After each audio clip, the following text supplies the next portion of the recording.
des raisons qui m'ont poussé à créer cette chaîne, c'est que je me suis rendu compte que j'ai passé beaucoup de temps à lire des livres, à faire des fiches de révision, à regarder des documentaires, à souscrire à des cours. En quelques mots, donc à consommer du contenu pour rien.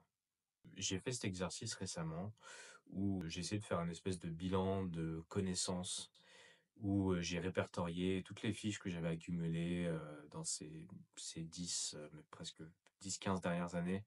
Des fiches sur différents sujets, quand j'étais en prépa de maths physique. Ensuite, j'ai pris des cours d'histoire, j'ai fait des fiches liées à ces événements-là aussi. J'ai des fiches qui sont de lecture sur énormément de sujets.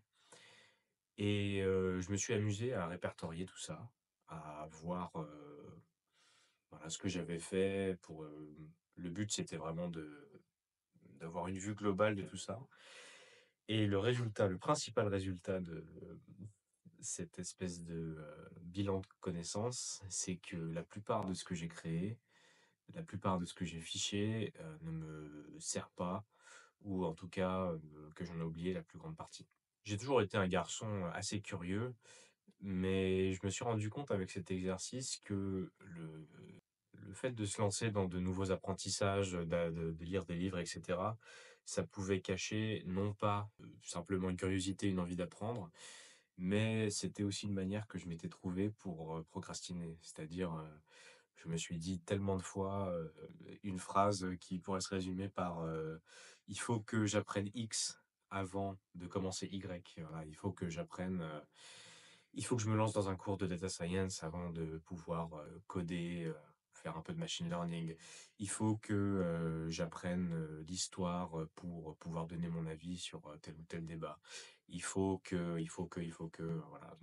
La même chose sur YouTube d'ailleurs. Je me suis dit, il faut que je commence un cours j'en sais rien, de création de vidéos pour pouvoir créer des vidéos.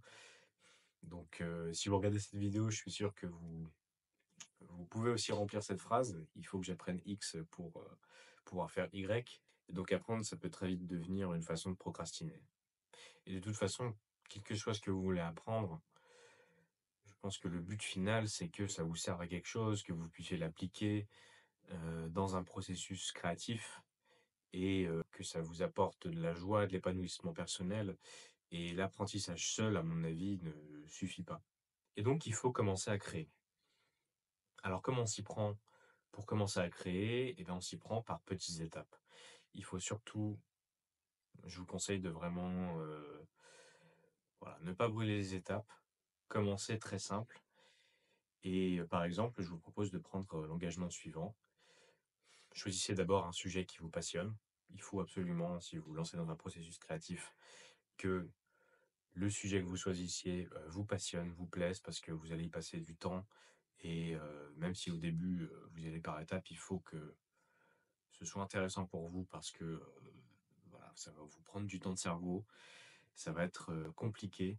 Donc choisissez un sujet qui vous plaît et prenez l'engagement de créer du contenu, quelle que soit sa forme, tous les jours, 5 minutes par jour, et de publier ce contenu quelque part. Vous n'avez pas besoin de créer une chaîne YouTube, de passer 1 heure par jour à créer les vidéos les plus chiadées qui soient. Vous n'êtes pas obligé de montrer votre tête, vous n'êtes pas obligé de publier à votre nom. Vous pouvez simplement décider de, voilà, soit vous créez un petit blog, soit vous créez un compte X, soit vous créez, voilà, ce que vous voulez. Et choisissez de publier quelque chose sur le sujet qui vous intéresse. Donc ça peut être, quelle que soit sa forme, encore une fois, ça peut être de l'écriture, du texte, ça peut être des photos, ça peut être des vidéos.